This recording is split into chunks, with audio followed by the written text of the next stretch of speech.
بسم الله الرحمن الرحيم ألف لام را. الحمد لله وكفى وسلام على عباده الذين اصطفى أما بعد أعوذ بالله من الشيطان الرجيم بسم الله الرحمن الرحيم وما أرسلناك إلا رحمة للعالمين. محترم بزرگوں اور دوستوں، جب دعائے خلیل و نوید مسیحا سے نور ہدایت فاران کی چوٹیوں پر جلوہ گر ہوا اور اپنی ضیاپاش کرنوں سے ساری دنیا کو منور کرنے لگا، اس وقت دنیا انتہائی نازک مرجلے سے گزر رہی تھی. خدا کی زمین پر کفر و الحاد کا ڈنکا بج رہا تھا.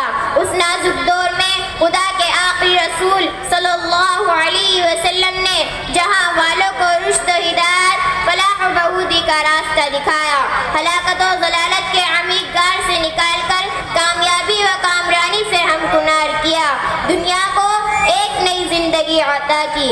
دنیا والوں کو چاہیے تھا کہ آپ کی آواز پر لبائی کریں اور دامن اسلام سے وابستہ ہو جائیں، لیکن وہ احسان شناسی کے بجائے احسان فراموشی پر اتر آئے. پیغمبر اسلام اور متبعین اسلام کو طرح طرح کی ایذائیں پہنچائی گئی اور ان کو ہر طرح مشق ستم بنایا گیا.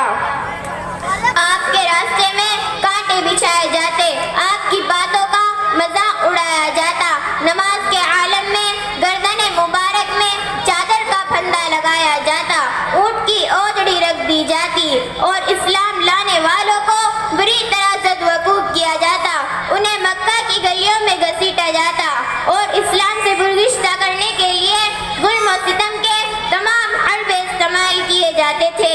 مکہ والوں کا ظلم یہاں تک بڑھا کہ آپ کو اپنے اصحاب سمیت مکہ چھوڑ کے مدینہ ہجرت کر جانے پر مجبور ہونا پڑا. اگر آن حضرت صلی اللہ علیہ وسلم چاہتے تو دشمنوں کے حق میں بددعا فرما دیتے اور دنیا نے جو نظارہ عاد و سمود اور دیگر نافرمان قوموں کا غیر خداوندی کے وقت کیا تھا، وہی منظر پھر ایک بار نگاہوں کے سامنے آ جاتا. لیکن قربان جائیے آپ کی ذات گرامی پر جنہوں نے کبھی بددعا نہ فرمائی. مکہ فتح ہو چکا ہے، صحن حرم میں تمام اہل مکہ موجود ہیں، ان میں وہ بھی ہیں جو آپ کو اور آپ کے ماننے والوں کو برابر ستاتے رہے، مکہ چھوڑنے پر مجبور کیا. ان میں وہ بھی تھے جنہوں نے آپ کی نماز و عبادات، آپ کے اقوال و افعال کا مضحکہ اڑایا. وہ حبشی بھی آپ کے قبضے میں تھا جس نے آپ کے پیارے چچا حضرت حمزہ رضی اللہ عنہ کے خون میں ہاتھ رنگا تھا، اور وہ ابو سفیان بھی جنہوں نے غزوہ بدر کے بعد سے اب تک پیدر پہ مدینے پر یلغار کی تھی اور دین اسلام کو نیست و نابود کرنے کا منصوبہ بنایا تھا.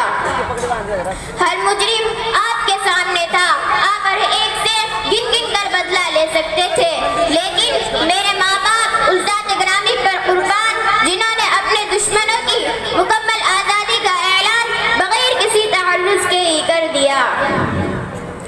اور آپ نے فرمایا لا تثریب علیکم اليوم انتم الطلقاء، آج تم پر کوئی سرزنش نہیں، تم سب آزاد ہو.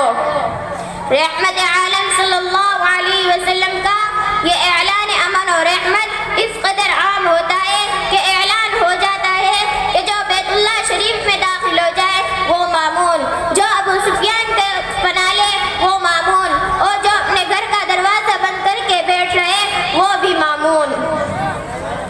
دنیا کا قاعدہ ہے کہ جب کوئی فاتح قوم مفتوح کے علاقوں میں داخل ہوتی ہے تو وہ ایک طوفان بدتمیزی برپا کر دیتی ہے، سہاگنوں کو بیوہ، بچوں کو یتیم، سرسبز شاداب بستیوں کو ویرانے اور کھنڈر میں تبدیلی کر دیتی ہے، فتح کے نشے میں اور وہ ایک کام کر ڈالتی ہے جو انسانیت و تہذیب کے منافی ہوتا ہے.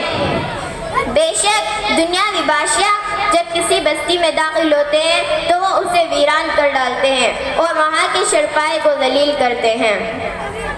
رسول اللہ صلی اللہ علیہ وسلم بھی ایک عظیم فاتح تھے. کیا آپ نے بھی ان بستیوں کو اجاڑا، آبادیوں کو تہس نہس کیا، قتل عام اور خوریزی کا باز وہی سلوک کیا جو دشمنوں نے آپ کے ساتھ روا رکھا تھا؟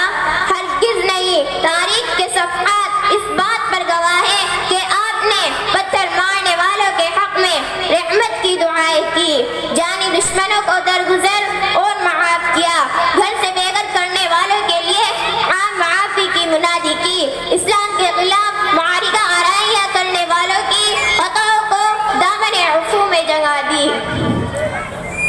اے لا الہ کے وارث باقی نہیں ہے تجھ میں، اے لا الہ کے وارث باقی نہیں ہے تجھ میں، گفتار دل برانہ کردار قاہرانہ، تیری نگاہ سے دل سینوں میں کانپتے تھے، تیری نگاہ سے دل سینوں میں کانپتے تھے، کھویا گیا ہے تیرا جذب قلندرانہ، وما علینا الا البلاغ۔ دوستو ایسے ہی نئی اسلامک ویڈیوز پانے کے لیے ہمارا چینل ارشاد الاسلام کیرانہ سبسکرائب کریں اور بیل آئیکن دبائیں تاکہ نئی ویڈیوز آپ کو ملتی رہیں۔ شکریہ۔